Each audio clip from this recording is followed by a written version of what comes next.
అందరికీ నమస్తే అండి. Welcome back to my channel. ఈరోజు వీడియోలో వెయిట్ లాస్ అవ్వాలనుకునే వాళ్ళకి, డయాబెటీస్ ఉన్న వాళ్ళకి, ఇంకా హెల్తీగా బ్రేక్ఫాస్ట్ తినాలనుకునే వాళ్ళకి జొన్న పిండితో ఇన్స్టెంట్గా చేసుకునే ఒక హెల్తీ బ్రేక్ఫాస్ట్ని అయితే చూపిస్తున్నానండి. మార్నింగ్ బ్రేక్ఫాస్ట్లోకి కాదండి, నైట్ డిన్నర్లో కూడా చేసుకోవచ్చు. చాలా చాలా బాగుంటుంది. చాలా క్విక్గా ఈజీగా చేసుకోవచ్చు అనమాట. వీడియోని పూర్తిగా చూడండి. ఈ వీడియో నచ్చితే లైక్ చేసి ఛానల్ని సబ్స్క్రైబ్ చేసుకోండి. ఈ హెల్తీ బ్రేక్ఫాస్ట్ చేసుకోవడానికి ఒక మిక్సింగ్ బౌల్ తీసుకొని అందులోకి 1 కప్పు వరకు జొన్న పిండిని యాడ్ చేసుకోవాలి. నెక్స్ట్ ఇందులోకి 1 కప్పు వరకు సన్నంగా కట్ చేసుకున్న ఉల్లిపాయ ముక్కలు యాడ్ చేసుకోవాలి. ఇందులోకి 1 కప్పు వరకు క్యారెట్ తురుముని కూడా యాడ్ చేసుకోండి. నెక్స్ట్ ఇందులోకి కొద్దిగా కొత్తిమీరని కూడా సన్నంగా కట్ చేసుకున్న కొత్తిమీరని కూడా యాడ్ చేసుకోవాలి. నెక్స్ట్ ఇందులోకి 1 స్పూన్ వరకు అల్లం తురుమును కూడా యాడ్ చేసుకోవాలి. ఇలా ఇన్స్టెంట్గా హెల్తీ బ్రేక్ఫాస్ట్ని ఈజీగా జొన్న పిండితో తయారు చేసుకోవచ్చండి. టేస్ట్ చాలా చాలా బాగుంటుంది. నెక్స్ట్ ఇందులోకి 1 స్పూన్ వరకు సన్నంగా కట్ చేసుకున్న పచ్చిమిర్చి ముక్కలను కూడా యాడ్ చేసుకోవాలి. లేదంటే 2-3 పచ్చిమిర్చిని మీ కారానికి తగినన్ని పచ్చిమిర్చిని సన్నంగా కట్ చేసి యాడ్ చేసుకోవాలి. నెక్స్ట్ ఇందులోకి 1 స్పూన్ వరకు సోంపు యాడ్ చేసుకోండి. తర్వాత రుచికి సరిపడినంత ఉప్పు వేసుకోవాలి. ఉప్పు వేసుకున్న తర్వాత వీటన్నిటిని బాగా మిక్స్ చేసుకోవాలి. ఇక్కడ సోంపు వేసుకోవడం వల్ల ఫ్లేవర్ బాగుంటుంది. ఇంకా డైజెషన్ కూడా చాలా ఫాస్ట్గా అవుతుందన్నమాట. డైజెషన్ ప్రాబ్లం లేకుండా ఉండడానికి సోంపు అనేది వేసుకోవాలి. ఇప్పుడు ఇందులోకి కొంచెం వేడిగా ఉండే గోరువెచ్చని వాటర్ని వేసుకుంటూ మిక్స్ చేసుకోవాలి. వేడి నీళ్ళు మరీ చెయ్యి కాలేలా కాకుండా కొంచెం గోరువెచ్చగా ఉండే నీళ్ళు వేసుకొని ఈ పిండిని అయితే కలుపుకోవాలి. పిండిని మరీ పల్చగా కాకుండా కొంచెం గట్టిగా ఉండేలానే కలుపుకోవాలి. వాటర్ని ఒకేసారి వేసేయకుండా కొంచెం కొంచెం వేడి నీళ్ళు వేసుకుంటూ కలుపుకోండి.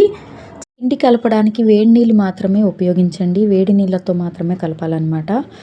అప్పుడే ఈ జొన్న అట్టు బాగా వస్తుంది. ఇలా ముద్దలా కలుపుకోవాలి. కలుపుకున్న దాన్ని ఒక 10 నిమిషాల పాటు పక్కన పెట్టేయండి. నెక్స్ట్ ఒక ప్లేట్ తీసుకొని దానిపైన బటర్ పేపర్ వేసుకొని బటర్ పేపర్ మీద 1 స్పూన్ వరకు ఆయిల్ వేసుకొని ఆయిల్ని అప్లై చేసుకోవాలి. ఈ విధంగా పేపర్ అంతా ఆయిల్ని అప్లై చేసుకోవాలి. ఆయిల్ అప్లై చేసుకోవడం వల్ల స్టిక్కీగా అంటుకోదన్నమాట. ఇప్పుడు కలిపి ఉంచుకున్న పిండి ముద్ద ఉంది కదా, అది కొంచెం తీసుకొని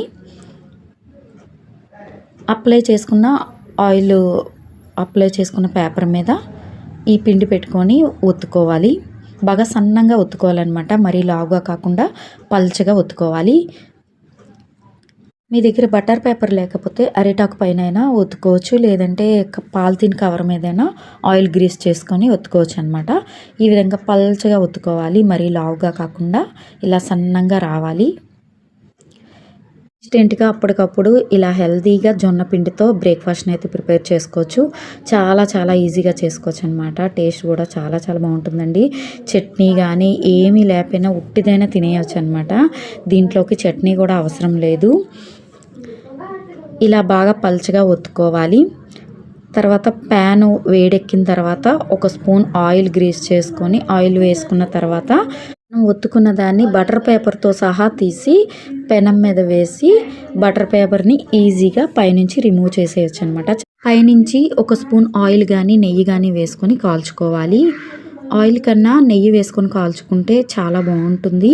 ఇంకా వెయిట్ లాస్ అవ్వాలనుకునే వాళ్ళకి కూడా నెయ్యి వేసుకొని కాల్చుకుంటే చాలా మంచిదన్నమాట. ఇలా ఒక సైడ్ కాల్చిన తర్వాత టర్న్ చేసుకొని స్లోగా తిప్పుకోవాలి. స్లోగా టర్న్ చేసుకొని బ్యాక్ సైడ్ కూడా తిప్పుకొని ఆయిల్ వేసుకొని కాల్చుకోవాలి. ఫ్లేమ్ని మరీ హైలో కాకుండా మీడియంలో పెట్టుకొని కాల్చుకోవాలి.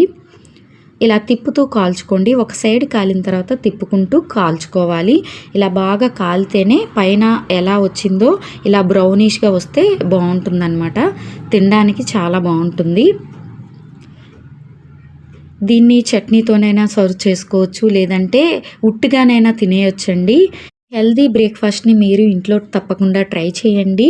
మీకు ఈ వీడియో నచ్చితే లైక్ చేయండి. మీ ఫ్రెండ్స్కి, ఫ్యామిలీ మెంబర్స్కి షేర్ చేయండి.